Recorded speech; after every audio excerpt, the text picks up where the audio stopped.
Adrian Guinness and Sarah Wells-Gazelowitz. Together we created TraVerse, a journaling app for the web. Let's take a look at its functionality. Users can write new entries and style their thoughts by using italics, strike-throughs, bold, and more. Once a user has finished writing their journal entry, it posts to a page where they can view all of their entries.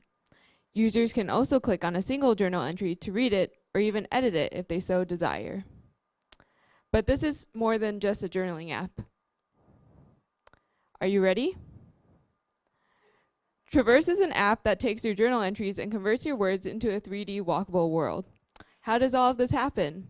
Well, after a user writes and posts an entry, it's sent to the supercomputer Watson, who breaks down the entries for emotion analysis and word frequency. In particular, 3 key emotions are analyzed: anger, joy, and fear, to create the 3 main paths in the terrain: red for anger, yellow for joy, and purple for fear. Users are able to walk freely through these 3 paths as they traverse the terrain. Here's Claire to explain how all of this works behind the scenes. Thank you, Faye. The process starts when a user posts an entry. It hits a route in our Node.js server where we process the text to remove formatting HTML tags and break it into chunks for analysis. Node sends the text to IBM's Watson, a supercomputer who is better known for beating 2 mere humans at Jeopardy via the AlchemyLanguage API.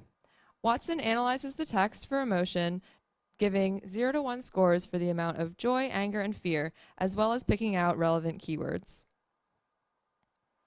and sends this information back to the server. There we format the emotion scores into an array and store these arrays plus the keywords in the database.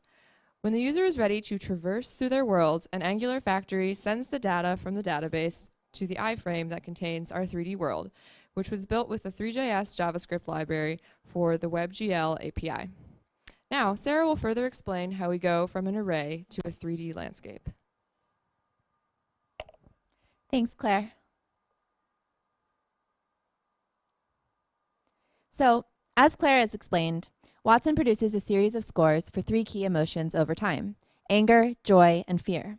So one of the major challenges of our app was taking these 3 time series and converting them into height values for the 4,000 plus vertices that make up the terrain in world.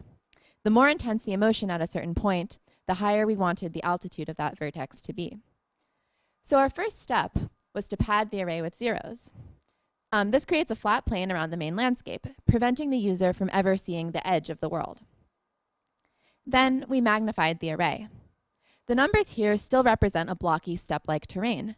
So here we see a bunch of things with 10% altitude, right next to a bunch of other things with 20% altitude, with no smoothing in between. But because we magnified the array, we now have a lot more room to work with to smooth it out. So that's the next step: smoothing. We generate a new value for each vertex by sampling the neighbors around it and adjusting its height accordingly. So something with a lot of high up neighbors will get pulled a little bit higher up, while something with a lot of low down neighbors will get pulled a little bit lower down. Now, instead of blocky steps, we can produce a smooth and natural terrain. And to do so, we manipulate the vertices of the actual terrain mesh, which is based on a Three.js plane geometry, to reflect these new altitudes. And the final step is to fill it in with color and light. So now we want to invite you to explore one of the worlds that our app has created. This particular world was generated based on text from the 18th century epistolary novel, The Sorrows of Young Werther, about a very depressed young man. So in summary, young Werther goes on a holiday to the German countryside and falls into a tragic love triangle and ends up killing himself. We hope you enjoy this trip into one young man's turbulent mind, and Claire will walk you through. Thank you. So here we find ourselves at the very end of young Werther's journal, in which he describes his feelings before committing suicide. Right now we're standing in the joy path, which you can see pretty low. He's not very happy at this point. To his left and right are the fear and anger paths, which have a much higher peaks, because he's feeling quite a bit of fear and anger at this point. As we walk forwards, we're actually going backwards in time, and we can see the keywords that Watson has picked out floating above the entries that generated them. As we walk further back, we go backwards in time, and right now we are on a peak of joy. We can see that young Werther did have some happiness in his life at one point.